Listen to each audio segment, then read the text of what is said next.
Ayo guys, kembali lagi dengan saya M. Selvi Asidiki. Hari ini kita akan membahas topik tentang teori gelombang. Apa itu teori gelombang? Check it out. Nah, pertama kita akan membahas tentang getaran dulu. Apa sih getaran itu?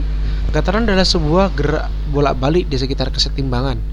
Kesetimbangan, apa sih kesetimbangan?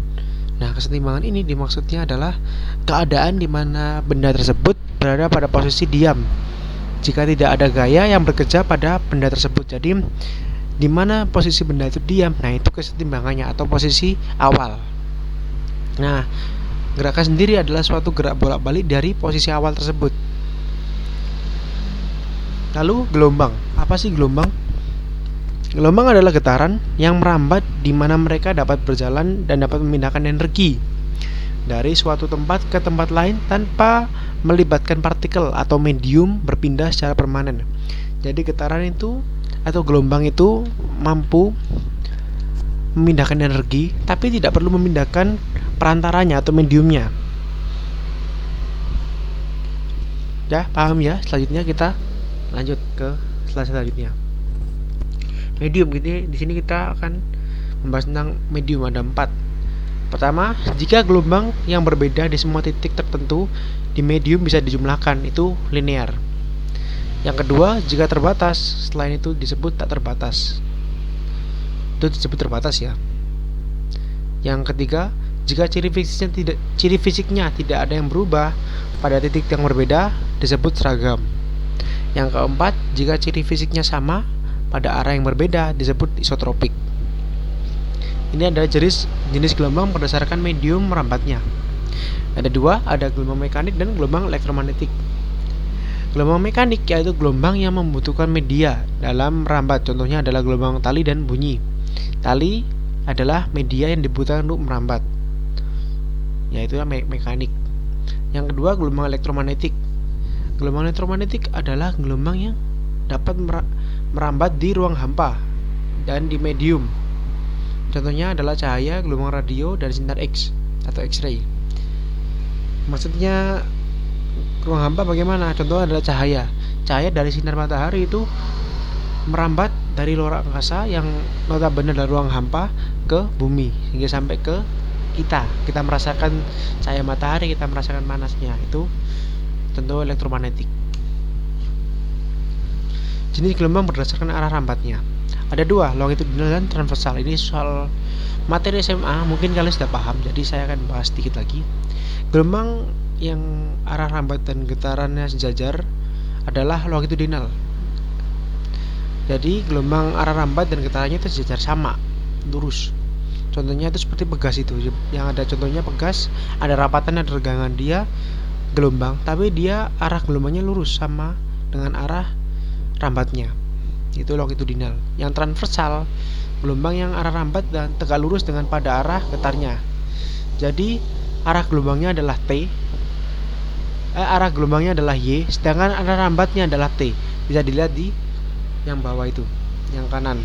Nah, itu kan arah rambatnya T, sedangkan arah gelombangnya Y. Lanjut langsung. Ada jenis gelombang, ada 2 lagi, gelombang berjalan dan gelombang stasioner. Yang gelombang berjalan adalah gelombang yang amplitudenya tetap dan merambat pada medium yang tak terbatas. Contohnya ada gelombang bunyi. Selanjutnya ada gelombang stasioner, yaitu gelombang yang amplitudenya berubah sesuai posisinya dan merambat pada medium yang terbatas. Karena mediumnya terbatas, maka ada gelombang datar dan gelombang pantul. Selanjutnya adalah komponen gelombang. Komponen gelombang ada 5 ya. Yang pertama adalah frekuensi. Frekuensi adalah banyaknya getaran atau gelombang dalam 1 detik. Jadi pada 1 detik ada berapa gelombang? Nah, itu yang dinamakan frekuensi. Yang kedua ada amplitudo. Amplitudo yang tadi kita bicarakan adalah simpangan maksimal gelombang dari titik setimbang. Seperti yang kita bicarakan, titik setimbang adalah titik awal dari gelombang. Jika arah rambat gelombang adalah T, dia ada titik setimbang. Dia akan di tengah-tengah, itu titik setimbang dari gelombang. Nah, simpangan maksimal yaitu dari B dan D, itu ada simpangan maksimalnya. Jadi seberapa panjang dia bergetar, itu adalah amplitudo. Selanjutnya ada panjang gelombang. Panjang gelombang adalah satu siklus gelombang pada satu bukit dan satu lembah. Bisa dilihat di gambar. Yang dinamakan bukit itu yang B, yang dinamakan lembah itu D. Itu hanya umpama saja ya, perumpamaan saja. Nah, panjang gelombang ini jika kita berada dari B lalu ke D lalu sampai F, itu dinamakan satu gelombang. Itulah panjang gelombang. Satu siklus ya, atau satu siklus. Yang selanjutnya ada periode gelombang, yaitu waktu yang diperlukan untuk menempuh satu gelombang. Tadi kan ada satu gelombang, satu bukit, satu lembah, dinamakan satu gelombang. Nah, periode yang dibutuhkan untuk satu gelombang itu, waktu yang dibutuhkan untuk mencapai satu bukit, satu lembah itu berapa? Itu dinamakan periode gelombang. Selanjutnya ada cepat lambat gelombang, yaitu jarak yang ditempuh oleh gelombang per satuan waktu. Selanjutnya ada sifat umum gelombang. Sifat umum gelombang yang pertama ada gelombang mekanik. Gelombang mekanik maupun gelombang elektromagnetik sama-sama merambatkan energi. Jadi maupun yang tadi pakai tali ataupun sinar matahari, dia sama-sama merambatkan energi. Yang kedua, gelombang mekanik maupun gelombang elektromagnetik dapat dipantulkan. Jadi ada gelombang datang dan gelombang pantul ya. Gelombang mekanik atau gelombang elektromagnetik dapat bersuperposisi. Yang keempat, gelombang mekanik maupun gelombang elektromagnetik dapat mengalami pembiasan. Seperti yang kita bilang tadi, gelombang elektromagnetik contohnya ada sinar matahari ya. Sinar matahari ketika kita biaskan akan muncul spektrum warna. Nah, itu dimaksud gelombang dapat dibiaskan. Selanjutnya ada sifat khusus gelombang. Pertama kita bahas soal mekanik. Gelombang mekanik memerlukan medium untuk merambat, tentu saja. Contohnya tali ya, tali. Tadi mediumnya itu tali untuk merambat. Gelombang mekanik memiliki frekuensi yang terbatas.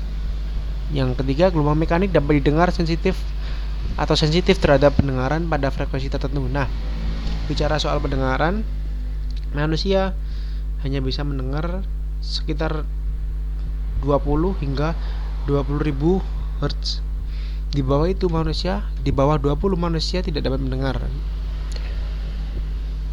Atau bisa yang 20 hingga 20.000 Hz ini biasa saya sebut audible atau terdengar. Nah, selanjutnya ada gelombang elektromagnetik. Gelombang elektromagnetik dapat merambat di ruang hampa maupun di dalam medium. Jadi elektromagnetik seperti matahari tadi saya bilang, dia dapat merambat di ruang hampa. Seperti cahaya matahari yang sampai ke bumi, dia akan merambat dari luar angkasa yang hampa sampai ke bumi tanpa medium atau perantara. Yang kedua, frekuensi gelombang elektromagnetik antara 10 pangkat 4 Hz hingga 10 pangkat 20 Hz dan dapat membentuk spektrum gelombang. Spektrum gelombang tadi yang saya bilang warna-warna itu ya. Dan spektrum gelombang ini selain warna yang dapat dilihat, yang saya bilang visible rays, ada lagi seperti radio, gelombang radio maksudnya, gelombang radio, lalu ada gelombang sinar gamma, ada sinar X-ray atau Röntgen, mungkin yang pernah kalian dengar Röntgen ya, itu sinar X-ray ya, itu Röntgen.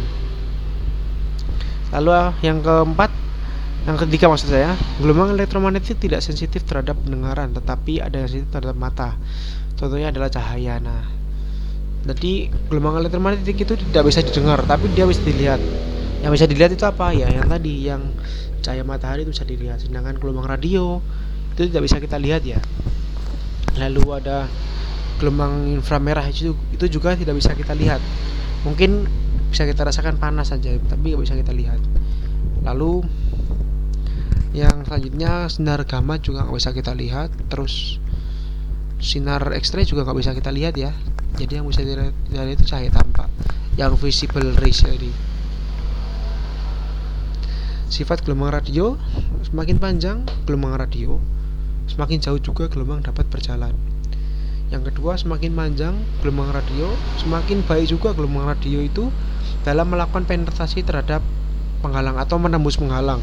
Jadi jika gelombang radio semakin baik, semakin panjang maksudnya, maka dia akan semakin baik dalam menembus penghalang seperti dinding dan sebagainya.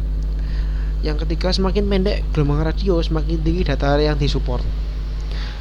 Yang keempat, semakin propagasi gelombang tidak sempurna. Gelombang juga dapat dipantulkan dan rusak atau terpecah-pecah oleh objek yang menghalangi. Jadi jika gelombang itu dihalangi oleh sesuatu, mungkin kita tidak akan menerima data yang sempurna atau kemeresak lah istilahnya. Nah, sekian dulu dari saya. Itu saja dari saya hari ini untuk topik kita kali ini. Sampai bertemu di topik selanjutnya. Sekian, wassalamualaikum warahmatullahi wabarakatuh. Salam sejahtera untuk kita semua. Bye bye.